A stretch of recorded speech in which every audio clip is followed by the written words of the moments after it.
नमस्कार मित्रांनो, लग्नानंतर होईलच प्रेम या मालिकेच्या 28 मेच्या भागामध्ये मित्रांनो काव्या आता मानिनीजवळ जाते आणि म्हणते, आई खरंच सॉरी.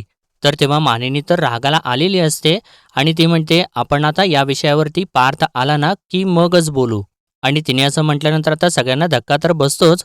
तर तेव्हा मिथुन काका म्हणतो, अहो आशाताई तुम्ही सुद्धा गोष्टी बघून करायच्या ना. तर तेव्हा आशा म्हणते, अहो दादा मला तरी काय माहिती आता पिशवीमध्ये काय आहे ते. तर तेव्हा मिथुन काका आता म्हणतो, काव्या अगं बाई तू जा आणि नंदिनी जीवा तुम्ही सुद्धा जावा बरं. आणि असं त्यांनी सांगितल्यानंतर आता सगळेजण चाललेले असतात. तर तेव्हा आता वसू तर नंदिनीला थांबवते आणि तेव्हा आता जीवासुद्धा थांबतो आणि आता वसू जीवाजवळ येते आणि नंदिनीला म्हणते, मी तुझ्या नवऱ्याची अक्कल काढली म्हणून तुला राग आला ना. मग आता मी तुझ्या नवऱ्याच्या म्हणजेच माझ्या भाच्याच्या बाजूने बोलते ना ते ऐक. काय आहे ना, मला आज सकाळीच कळालं की जीवाने जो पाळणा आणला होता ना, तो मानिनीने जीवाला अडगळीच्या खोलीमध्ये ठेवायला सांगितलेला होता. आणि त्यानंतर मानिनी समोर जाऊन म्हणते, तू चांगलं केलंस मानिनी, तुला तुझ्या होणाऱ्या नातवंडांची काळजी आहे, हे बघितलं मी. मग तसंच आई म्हणून दोन्ही मुलांना सुद्धा समान न्याय कर की. तर तेव्हा कुणालाच काही कळत नाही तर मानिनी विचारते, वसुताई तुम्ही आता काय बोलताय, मला काहीच कळत नाहीये. तर तेव्हा वसू म्हणते, हे बघ मानिनी, मला एवढंच म्हणायचं आहे की जीवाने जो पाळणा आणला होता तो तू अडगळीच्या खोलीत ठेवायला सांगितलास. मग तसंच पार्थनी आणलेले हे कपडे ते सुद्धा अडगळीच्या खोलीत ठेवायला सांग ना. तर आता वसूने असं म्हटल्यानंतर काव्या म्हणू लागते, नाही नाही आई प्लीज प्लीज ह्या वस्तूंना अडगळीच्या खोलीमध्ये ठेवू नका प्लीज. हवं तर ना मी तुम्हाला 1000 वेळेला सॉरी म्हणायला तयार आहे, तुमचा ओरडा खायला तयार आहे, पण प्लीज हे अडगळीच्या खोलीमध्ये ठेवू नका प्लीज. तर तेव्हा नंदिनी सुद्धा म्हणू लागते, आई तुम्ही प्लीज वसू आत्यांचं नका ऐकू प्लीज. काय आहे ना, आम्ही जो पाळणा आणला होता ती खूप मोठी वस्तू होती, पण या तर अगदी अगदी साध्या छोट्या गोष्टी आहेत. आणि अडगळीच्या खोलीमध्ये किती धूळ असते तुम्हाला तर चांगलंच माहिती आहे. या वस्तूंना तिथे खराब होतील, परत बाळाला वापरता सुद्धा येणार नाहीत. प्लीज प्लीज आई, तुम्ही या वस्तू काव्याला परत करा प्लीज. आणि मित्रांनो आता असं नंदिनी सगळं काही सांगत असते, पण मानिनीचं लक्ष मात्र जीवाच्या हातात असलेल्या पिशवीकडे जातं. आणि तेव्हा जीवा तर आता घाबरतो आणि ती पिशवी थोडीशी मागे लपवू लागतो आणि तो घाबरून आता नंदिनीकडे बघत असतो. तर तेव्हा मानिनी आता त्याच्या दिशेने येऊ सुद्धा लागते आणि त्याच्याजवळ येते आणि त्याच्या हातामधली पिशवी अशी उचलून धरते, पण जीवा ती पिशवी काही सोडत नाही. आणि मानिनी ती पिशवी मागून पुढून सगळीकडून बघते आणि तेव्हा नंदिनी आता मनातल्या मनात म्हणू लागते, आई बॅगकडे अशा का बघतायत, त्यामध्ये तर खोटं पोट आहे. देवा प्लीज आईना बॅगजवळ येऊ देऊ नकोस प्लीज, अशी ती देवाकडे प्रार्थना सुद्धा करू लागते. तर तेव्हा मानिनी एकदमच म्हणते, अशा स्टेपलर घेऊन ये. तर तेव्हा जीवा घाबरलेला असतो आणि विचारतो, आई पण स्टेपलर कशासाठी. तर तेव्हा मानिनी त्याला गप्प बस असं म्हणून हात करते. तर तेव्हा काव्यासुद्धा आता विनवण्या करू लागते, म्हणते, आई काय करताय तुम्ही, प्लीज असं काही करू नका, आम्ही परत अशी चूक कधीच करणार नाही, सॉरी खरंच आई. तर तेव्हा मानिनी आता ओरडते, आशा सापडला का स्टेपलर. तर तेव्हा आशा हो सापडला असं म्हणून स्टेपलर घेऊन येते. तेव्हा मानिनी आता तो स्टेपलर आपल्या हातामध्ये घेते आणि तिच्या हातामध्ये जी पिवळी पिशवी असते, ज्या त्यामध्ये बाळांचे कपडे असतात, त्या त्या पिशवीला ती स्टॅपलर मारू लागते. म्हणजे जीवाच्या हातामध्ये जी पिशवी असते त्याला जसे स्टॅपलर मारलेले असतात, त्याचप्रमाणे ती आता या पिशवीला सुद्धा स्टॅपलर मारू लागते. आणि नंदिनीला म्हणते, नंदिनी बरोबर आहे तुझं, अडगळीच्या खोलीमध्ये खूप धूळ असते, कपडे खराब होतील. आणि म्हणते आता नाही होणार. आणि आशाला म्हणते, आशा ही पिशवी ना अडगळीच्या खोलीमध्ये ठेव, पण नीट ठेव आणि वरून ना एखादं चांगलं कापड वगैरे टाक, म्हणजे कपडे खराब नाही होणार. तर तेव्हा काव्या परत एकदा प्लीज म्हणत असते. तर तेव्हा मानिनी आता चिडलेली असते खूप आणि म्हणते, आता मी प्लीज म्हणू का तुला. आणि सगळ्यांच्या समोर ती चक्क हातच जोडते आणि म्हणते, मी सगळ्यांच्या पुढे तुमच्या हात जोडते, माझा मुद्दा तुम्हाला का कळत नाहीये हेच कळत नाहीये मला. तुमच्या जर लक्षात राहत नसेल ना, तर मी घरामध्ये कुठेतरी पाटी करते, पाटीवरती लिहून ठेवते, रोज वाचत जा हे. यापुढे या घरामध्ये जोपर्यंत तुम्हाला बाळ होत नाहीत, तोपर्यंत बाळाच्या संबंधित कुठलीही वस्तू येता कामा नये. आणि असं ती सगळं काही सांगते आणि मित्रांनो तिथून रागारागात निघून जाते. पण त्या गोष्टीचा तिलासुद्धा खूप त्रास होतच असतो. तर आता सगळेजण म्हणजे वसूसुद्धा निघून जाते आणि मिथून काकासुद्धा निघून जातो. तर तेव्हा आशाताई लगेचच काव्याची माफी मागू लागते. म्हणते, काव्याताई खरंच सॉरी, मी काय आहे ना ते बघून आणायला हवं होतं, खरंच सॉरी. तर मित्रांनो आता काव्या त्या पिशवीला हात लावून तिच्या डोळ्यामध्ये पाणी आलेलं असतं आणि त्या पिशवीला हात लावून त्या गोष्टीला फील करत असते ती. तर तेव्हा आता नंदिनी काव्याला सावरायसाठी पुढे जाते. तर तेव्हा काव्या लगेचच रडत रडत आता नंदिनीला मिठी मारते. तर त्यानंतर आता आशाताई जी असते ती अडगळीच्या खोलीमध्ये जाते आणि तिथं आता जागा शोधू लागते. म्हणते, कुठे ठेवू, या पाळण्यामध्ये ठेवू का. तर तेव्हा आता तिला जीवाचे शब्द आठवतात. जीवा म्हणालेला असतो, "हे सगळं काही अडगळीच्या खोलीत व्यवस्थित ठेव, पण पाण्यावरती काही ठेवू नको." तर तेव्हा आशाताई म्हणते, म्हणजे ते आठवल्यानंतर ती म्हणते, "नको रे बाबा." परत जीवादादा म्हणतील, "तुला सांगितलं होतं ना पाण्यावरती काही ठेवू नकोस, त्यापेक्षा इथं ठेवते." असं म्हणून ती वरच्या दिशेने ती पिशवी ठेवते आणि पाण्यावरती सुद्धा पांढरं कापड झाकून टाकते आणि त्यानंतर ती आता तिथून निघून जाते. तर इकडे आता जेव्हा नंदिनी आणि जीवा खोलीमध्ये येतात, तर तेव्हा नंदिनी तर खूप रडत असते मित्रांनो. आणि ज्यावेळेस जीवा तिथं येतो आणि तिला बघतो, तर त्याला थोडासा धक्का बसतो आणि जीवा लगेचच आता पाणी घेतो आणि नंदिनीला पाणी प्यायला देत असतो. तर तेव्हा नंदिनी लगेचच पाणी घेते आणि खूप सारं पाणी पिते. तर तेव्हा त्या जीवा विचारतो, "काव्यासाठी वाईट वाटते का तुला?" तर तेव्हा नंदिनी हो असं त्याला सांगते आणि म्हणते, "त्या वस्तू अडगळीच्या खोलीत जाताना बघून तिला खूप त्रास झाला असेल ना जीवा?" तर तेव्हा जीवा म्हणतो, "ठीक आहे ना, पण चालेल, होऊ देत थोडा त्रास." तर तेव्हा नंदिनी म्हणते, "अहो काय बोलताय तुम्ही? काव्याला त्रास होऊ देत." तर तेव्हा जेव्हा म्हणतो, "अगं नंदिनी, मी अनुभवावरून बोलतोय. बाळ दूर जाण्यापेक्षा ना बाळासाठी आणलेल्या वस्तू दूर गेलेल्या कधीही बेटर. नाहीतर एकच प्रश्न सतत सतावत राहतो, की आपण बाळासाठी वस्तू आणली त्यामुळे आपलं बाळ दूर गेलं." आणि तेव्हा आता नंदिनीला ते सगळे क्षण आठवू लागतात, जे आत्ता त्यांच्या बाबतीत घडलेले असतात. आणि ते आठवल्यानंतर नंदिनी जीवाला म्हणते, "जीवा प्लीज, मी तुम्हाला किती वेळा सांगितलेलं आहे, की स्वतःला दोष देऊ नका. अहो या सगळ्यामध्ये तुमची काही चूक नाहीये. जे आपल्या नशिबात होतं ना तेच घडलेलं आहे. तुम्ही पाळणा आणल्याने आपलं बाळ गेलेलं नाहीये. कळलं का तुम्हाला? आणि तुम्हाला शपथ आहे माझी, तुम्ही यापुढे ना स्वतःला दोष देणार नाही आहात." तर तेव्हा जीवा हो असं तिला म्हणतो. तर तेव्हा जीवा तिला हो असं म्हणतो आणि ती पिशवी आता उघडूयात का असं तिला विचारतो. तर तेव्हा नंदिनी उठते आणि म्हणते, "एकच मिनिट." असं म्हणून ती दरवाजा बंद असल्याची खात्री करून येते आणि त्यानंतर आता जीवा त्या पिशवीमधून ते खोटं पोट बाहेर काढतो. तेव्हा तर नंदिनी जीवाला म्हणते, "जीवा मी तुम्हाला परत एकदा विचारते. आत्ताच फक्त माझा दुसरा महिना सुरू आहे आणि तिसऱ्या-चौथ्या महिन्यापर्यंत पोट दिसतसुद्धा नाही आणि खरंच हे लावण्याची गरज आहे का?" तर तेव्हा जीवा म्हणतो, "नाही अगं, आपण आत्ता फक्त प्रयत्न करून बघणार आहोत.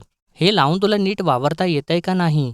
आणि आपण एक काम करूयात, सध्या फक्त दुपट्टा लावून तिसरा महिना काढू. मग हळू-हळू गोष्टी बदलूयात." आणि हे बघ, मला फक्त इतकंच म्हणायचं आहे, की जोपर्यंत हे खोटं पोट ना तुझ्या शरीराचा भाग होत नाही ना, तोपर्यंत तुझ्या मनाला जाणीव होणार नाही. तोपर्यंत तुझा मेंदू हळू चाल, हळू बस, हळू उठ अशा तुला सूचना देणार नाही. आणि मग तेव्हा ना उठसूट कोणीसुद्धा तुझ्यावरती संशय घेईल. त्या दिवशी जसा त्या विजयने आणि वसु आत्याने घेतला तसा. आणि मला ना तू सतत कुणाच्या तरी रडारवरती आलेलं नको आहे. अगं काव्याची चोरोटी आली आहे तोंडावर. बघ, जुन्या जाणत्या बायका आल्या आणि त्यांनी तुला असं वावरताना जर बघितलं, तर त्या एका क्षणात ओळखतील की तू प्रेग्नंट नाहीयेस म्हणून. मग काय करणार आहोत आपण? वसु आत्याचं आणि विजयचं म्हणणं जर आई आत्याने खरंच मनावरती घेतलं आणि तुला तसंच जर बघायला लागल्या तर ओळखतील ना त्या. मग तेव्हा ना खूप मोठा प्रॉब्लेम होईल. आणि आता ना आपण हे फक्त तुला लावून बघूयात की हे कसं दिसतंय, ऑथेंटिक दिसतंय का नाही. हे लावून आपण प्रॅक्टिस करूयात चालण्या-फिरण्याची, उठण्या-बसण्याची. आणि आपण लगेचच ना तू 2 महिन्यावरून 5 महिन्यांची प्रेग्नंट वाटणार नाहीस याची आपण काळजी घेऊ.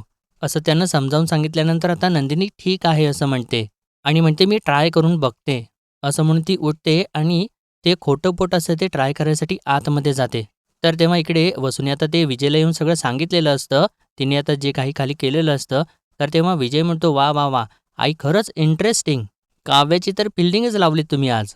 तर तेव्हा वसू म्हणते, "काय करणार ना, तुम्ही बिझी होतात त्या गाडीची विल्हेवाट लावण्यामध्ये."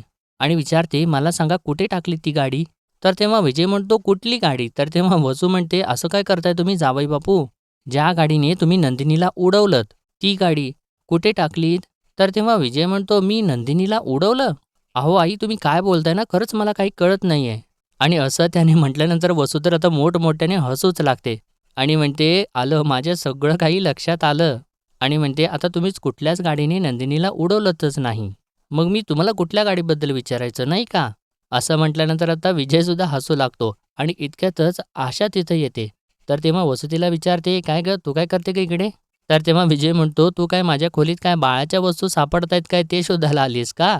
असं म्हटल्यानंतर विजय आणि वसू दोघेसुद्धा मोठ्याने हसू लागतात. तर वसू परत तिला म्हणते, "बिनडोक कायस का गं?" आणि विजयला म्हणते, "पण तुम्हाला सांगते जावई बापू, आज एक कमालीचं काम केले हां हिने. अहो काव्याच्या रूममधून ती पिशवी आणली ना बाहेर, ते कमालीचं काम." आणि आशाला विचारते, "काय काम आहे तुझं?" तर तेव्हा आशा सांगते, "विजयदादा, तुमचे लॉन्ड्रीचे कपडे ना दुपारीच आलेत. तुम्ही नव्हते ना म्हणून तिथे टेबलवरती ठेवलेत." तर तेव्हा विजय म्हणतो, "हो, हो, बघितले मी. Thank you." आणि त्यानंतर थोडा वेळ थांबून म्हणतो, "अच्छा, माझ्या तोंडून थँक ऐकायला आलीस? शाब्बास, शाब्बास." तर तेव्हा आशा म्हणते, "तसं नाही, लॉन्ड्रीचे ₹247 झालेत ना, ते घ्यायला आले." तर तेव्हा वसू म्हणते, "का गे बेशरम जावयाकडनं पैसे मागतेस तू?" तर तेव्हा विजय, "अहो आई काय बोलताय तुम्ही हे?" असं म्हणतो. तर तेव्हा वसू म्हणते, "तसं नाही, काय गं ए बेशरम, हुशार जावयाकडून पैसे मागतेस तू?" असं म्हणत होते तिला. तर तेव्हा विजय म्हणतो, "तुम्हाला काय वाटलं ही हिम्मत करणार आहे? नाही, नाही, हिच्या मानेनी वहिनींनी पाठवलेलं आहे हिला. पण डोंट वरी आशा, मी देतो तुला पैसे. काय आहे ना, त्या देशमुखांच्या कंपनीचं इतकं मोठं नुकसान झालंय ना माझ्यामुळे. अजून ₹247 भर नको." असं म्हणून हे दोघे परत हसू लागतात. आणि त्यानंतर तो त्याचं वॉलेट बघत असतो, तर त्याचं वॉलेट त्याला सापडत नसतं. तर तेव्हा वसू म्हणते, "सापडत नाहीये का वॉलेट? बरं ठीक आहे, तुम्ही एक काम करा, इथेच कुठेतरी ठेवलं असेल तुम्ही शोधा. तोपर्यंत मी हिला ₹247 देऊन येते." तर तेव्हा विजय म्हणतो, "आहेत ना, म्हणजे भरपूर पैसे आहेत ना ते." तर तेव्हा वसूसुद्धा म्हणते, "हो, बघते, बघते. आहेत का? भरपूर पैसे आहेत ना, द्यायला पाहिजेत ना तिला." असं म्हणून आशावरती ओरडते, "चल, तू काय बघत उभी आहेस, चल." असं म्हणून तिला आता तिथून ती घेऊन जाते. आणि आता ह्या दोघी तिथून बाहेर निघून गेल्यानंतर विजय लगेचच दरवाजा बंद करतो आणि त्याच्याजवळ जी बंदूक असते ती लगेचच कपाटामध्ये कपड्यांच्या खाली लपवून टाकतो. आणि त्यानंतर म्हणतो, "पण माझं वॉलेट गेलं कुठे? दिवसभर तर मी घराच्या बाहेर होतो आणि घराबाहेर पडताना वॉलेट तर होतं ना माझं." आणि म्हणतो, "नाही, त्याच्यामधले पैसे गेले तर हरकत नाही, पण तो फोटो कोणाच्या हाताला नाही लागला पाहिजे." आणि परत म्हणतो, "आठव, आठव, आठव विजय, कुठं ठेवलंयस वॉलेट? कुठं ठेवलेलं होतंस तू?"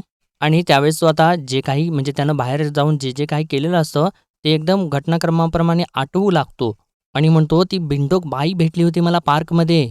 तिथे तर नाही ना पडलं?" आणि म्हणतो, "नाही, नाही, नाही, मला तिथे जाऊन शोधायलाच पाहिजे एक वेळ." असं म्हणून तो लगेचच आता तिकडून निघतो. तर इकडे आता खोलीमध्ये जेव्हा तर वाट बघत असतो, नंदिनी कधी बाहेर येते. आणि इतक्यातच आता नंदिनी ते खोटोपोट लावते आणि बाहेर येते. आणि ज्यावेळेस ती बाहेर येते मित्रांनो, तर तेव्हा तिच्या डोळ्यामध्ये तर खूप पाणी असतं आणि तिने आपल्या पोटालाच हात लावलेला असतो. आणि ज्यावेळेस आता जीवाचं लक्ष तिच्याकडे जातं, तर तेव्हा तो सुद्धा एकदम थक्क होऊन जातो आणि तो सुद्धा एकदम अवाक होऊनच तिच्याकडे बघू लागतो. आणि मित्रांनो, त्याच्या डोळ्यामधून सुद्धा लगेचच पाणी येतं आणि तो हसत सुद्धा असतो. आणि त्यानंतर आता तो नंदिनीला हळुवारपणे खाली बसवतो आणि त्याच्यासमोर गुडघ्यावरती बसतो आणि तिच्या पोटाकडे एकदा आणि एकदा तिच्याकडे बघू लागतो. तर तेव्हा नंदिनीसुद्धा डोळ्यातून खूप पाणी काढत असते. आणि तेव्हा आता जेव्हा तिच्या पोटाला आपला हात लावतो आणि जेव्हा तो हात लावतो, तर थोड्या वेळाने तो खूपच जोराने रडू लागतो. आणि त्यानंतर मित्रांनो, जेव्हा तर तिच्या एकदम पोटाला बिलगतो आणि जोरजोराने रडू लागतो आणि त्या दोघांना त्या गोष्टीचा खूप त्रास होत असतो. त्यांचं बाळ गेलेलं असतं, त्या गोष्टीचं खूप म्हणजे खूप वाईट वाटत असतं त्या दोघांनासुद्धा. आणि त्यानंतर मित्रांनो, जेव्हा आता एकदमच उठून उभा राहतो आणि मागे सरकून स्वतःला सावरू लागतो आणि नंदिनीला म्हणतो, "नंदिनी, अगं मला खरंच वाटलं अगं, की तुझ्या पोटामध्ये आपलं बाळ आहे. तू खरंच गरोदर आहेस असं वाटलं मला." आणि विचारतो, "आपण नाही का होऊ शकत कधीच आई-बाबा? आपलं बाळ नाही येऊ शकत का कधीच या जगामध्ये? म्हणजे असं होतं ना, मिराकल होतात ना एक-एक. ते म्हणतात ना बाबा, की बरीच वर्षे झाले आमच्या घरामध्ये पाळणा हलला नाही, पण अचानकच गोड बातमी आली. आपल्या बाबतीत नाही का होऊ शकत?" आणि त्यानंतर स्वतःला सावरत म्हणतो, "सॉरी, सॉरी, आपलं ठरलंय, मला माहिती आहे की रडायचं नाहीये, पण काय करू, रडू येतंय यार." आणि परत म्हणतो, "तुला माहिती आहे का आपण दादरला गेलो होतो तेव्हा? येताना कॅबमध्ये ना तू माझ्या खांद्यावरती डोकं ठेवून पडली होतीस. गाडी ना एका सिग्नलला येऊन थांबली होती आणि मी त्या रिअर मिररमध्ये ना तुझ्याकडे बघत होतो. तू शांत झोपली होतीस आणि अचानकच ना खिडकीवरती नॉक झाला गं आणि मी बघितलं तेव्हा एक बाई उभी होती तिच्या बाळाला घेऊन आणि ती माझ्याकडे तिच्या बाळासाठी पैसे मागत होती गं. आणि बघ ना काय गोष्ट आहे, एक गरीब बाई माझ्यासारख्या श्रीमंत माणसाकडे पैसे मागत होती आणि तुला माहिती आहे त्या क्षणाला मी ना या जगामधला सगळ्यात गरीब माणूस वाटलो स्वतःला. कारण जे आपल्या नशिबात नाहीये ते तिच्या हातामध्ये आहे आणि जे तिच्या नशिबात नाहीये ते आपल्या खिशामध्ये आहे. मी ना तेव्हा पाकिटात होते नव्हते तेवढे सगळे ना सगळे पैसे काढून तिला देऊन टाकले. कारण ना मला तिचं बाळ कुठले भुकेने किंवा कुठल्याही रोगाने मरायला नको. इनफॅक्ट ना मला ना या जगामध्ये कोणाचंच बाळ असं मरायला नको आहे. आणि तेव्हा नंदिनी आता म्हणजे तिच्या डोळ्यातून आता खूप जास्त पाणी येऊ लागतं. तर तेव्हा जेव्हा तिला म्हणतो, "सॉरी, खरंच सॉरी नंदिनी, तू रडू नकोस, ओके?" आणि असं तो सांगून आतमध्ये निघून जातो. तर तेव्हा नंदिनीला तर आता जास्तच रडू कोसळतं, ती जास्तच रडू लागते. तर इकडे तर मित्रांनो आता मानिनी तर उलथनं घेऊनच पार्थच्या मागं लागलेली असते आणि पार्थ जोराने धावत असतो, म्हणत असतो, "आई मारू नको, मारू नको, प्लीज मारू नको." आणि तेव्हा पार्थ तर खोलीमध्ये घुसतो आणि काव्याच्या मागे येऊन लपतो. तर तेव्हा मानिनी म्हणते, "का वागलास तू असं? सांग मला. तू आधी खाली उतर बरं." तर तेव्हा पार्थ म्हणतो, बघ आई तुला आठवते ना, तू लहानपणी असंच मला चटका द्यायला आली होतीस आणि तुला स्वतःला चटका लागला होता. तर तेव्हा मानिनी म्हणते, "तू काहीतरी बोलू नकोस, तू उतर नाहीतर मी वरती येईन." तर तेव्हा पार्थ म्हणतो, "हिंमत असेल तर ये, ये." असं म्हटल्यानंतर मानिनी खरंच बेडवरती चढते आणि तेव्हा पार्थ खाली उतरून धावू लागतो. तर तेव्हा त्या काव्यामध्ये पडते आणि म्हणते, "आई, आई थांबा, थांबा, थांबा." तर तेव्हा पार्थ तिच्या मागे उभा राहतो आणि म्हणतो, "काव्या वाचवा, वाचवा." असं म्हणून तो काव्याला मागून पकडतो. तर तेव्हा मानिनी म्हणते, "तुला लाज नाही का वाटत? उगाच बायकोच्या मागे लपून ना तिला जवळ-जवळ घेऊ नको." तर तेव्हा पार्थ म्हणतो, "काय झालं? माझीच बायको आहे ना." तर तेव्हा मानिनी म्हणते, "अरे पण आई आहे ना समोर, जरा लाज वगैरे बाळग ना." तर तेव्हा पार्थ म्हणतो, "आहे, आहे." असं म्हणून तो मागे सरकतो.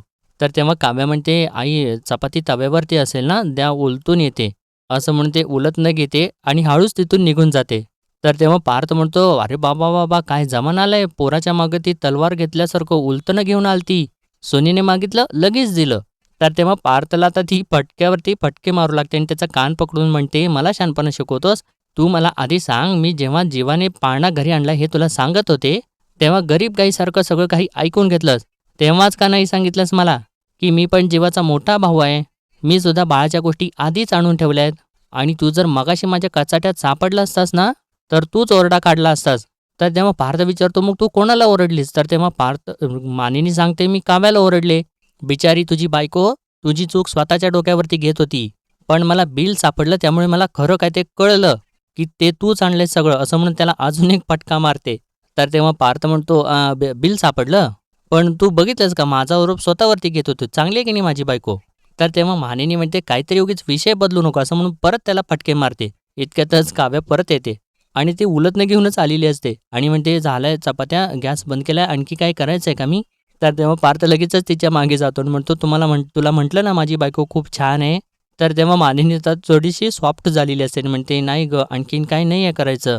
आणि काव्याला म्हणते, "काव्या असं रुसू नकोस गं माझ्यावर. मला माहिती आहे मी त्या बाळाच्या वस्तू अडगळीच्या खोलीमध्ये टाकायला सांगितलं हे तुला नाही आवडलं. पण ऐक गं माझं बाळा, मी खरंच अनुभवावरून सांगतेय. अशा बाळाच्या वस्तू नाही आणत कोणी घरात आणि जर असं काही आणलं आणि बाळाच्या बाबतीत काही वेडवाकडं झालं ना, तर मग नाही सहन होत. कसं सांगू मी तुला?" तर तेव्हा काव्या म्हणते, "नाही आई, ॲक्चुअली ना आमचंच चुकलं. आम्ही त्या वस्तू आणायला नको होत्या. I am sorry." तर तेव्हा मानिनी म्हणते, "अगं तू कशासाठी सॉरी म्हणतेस?" असं म्हणून पार्थवरती परत ओरडते. म्हणते, "सॉरी तर खरं याने म्हणायला हवं होतं." तर तेव्हा पार्थ म्हणतो, "माझी चूक ती त्यांची चूक, आमच्या दोघांची चूक." तर तेव्हा काव्या असं म्हणून त्याच्याकडे बघत असते तर पार्थ म्हणतो, "मजा, मजा, मजा, मजा." तर तेव्हा मानिनी म्हणते, "बरं ठीक आहे चल, मी पानं वाढते, ठेचा केलाय." तर तेव्हा पार्थ म्हणतो, "अरे चल, चल, चल, चल." तर तेव्हा काव्या त्याच्याकडे बघायला लागल्यानंतर पार्थ म्हणतो, "चल काय पण बोलते? मिसळने माझ्या पोटाचं काय झालंय माहिती आहे ना? रिकव्हर व्हायला वेळ आहे अजून." तर तेव्हा काव्या म्हणते, "परत खास तुम्ही बाहेरची मिसळ, तुम्हालाच ठेचते मी." तर तेव्हा पार्थ म्हणतो, "मी चान्सच देणार नाहीये ठेचायचा. मिसळ वगैरे नको, घरचा मटण पुलावच चांगला आहे." तेव्हा मानिनी म्हणते, "अगं काव्य तू चपात्या झाल्या असं म्हणालीस ना, मग उलटनं परत कशासाठी घेऊन आलीस?" तर तेव्हा काव्या हळूच म्हणते, "चटका द्यायला?" तर तेव्हा पार्थ म्हणतो, "अरे आत्ताच म्हणत होतो मी माझी बायको किती चांगली आहे, बघ कशी वागते ती." तर तेव्हा मानिनी आता तिथून निघून जाते. तर तेव्हा पार्थ म्हणतो, "बघितलंत माझी आई किती गोड आहे ते? चटका द्यायला आली होती पण चटका नाही दिला." तर तेव्हा काव्य म्हणते, "मी वाचवले तुम्हाला." तर तेव्हा पार्थ म्हणतो, "हो, तुम्ही पण गोड आहात, तुम्ही पण गोड आहात, या, या." असं म्हणून तिला जवळ घेतो. तर मित्रांनो इकडे हा विजय असतो तो आता पार्किंगमध्ये आलेला असतो आणि त्याचं वॉलेट कुठं पडले का ते चेक करत असतो. आणि तिथे गाड्यांच्या खाली वगैरे वाकून सगळं बघत असतो आणि म्हणतो, "कुठं पडलं यार हे वॉलेट? गाडीत तर नाही ना राहिलं?" आणि गाडीतून नाही, नाही उतरताना मी सगळं 2-2 वेळा चेक केलं होतं. आणि आता गाडीमध्ये परत जाऊन चेकसुद्धा नाही करू शकत मी. आणि गाडी मी जिकडे सोडली आहे तिकडे परत जाणं रिस्की आहे. आणि मग तो घरीच शोधतो, घरीच असेल. आणि मित्रांनो त्याचं वॉलेट तर त्या पोत्यामध्ये पडलेलं असतं जिन्यावरून खाली उतरत येत असताना आणि त्या पोत्याबरोबर आता ते वॉलेट अडगळीच्या खोलीमध्ये गेलेलं असतं. तर त्यानंतर मित्रांनो आता रात्री जेव्हा नंदिनी झोपलेली असते तर तेव्हा आता तिला तो क्षण आठवत असतो. ज्यावेळेस जीवाने तिच्या पोटावरून हात फिरवलेला असतो आणि तो खूप रडत असतो. आणि त्यानंतर तो रडत-रडत म्हणालेला असतो, "मला खरंच वाटलं गे की तुझ्या पोटामध्ये बाळ आहे.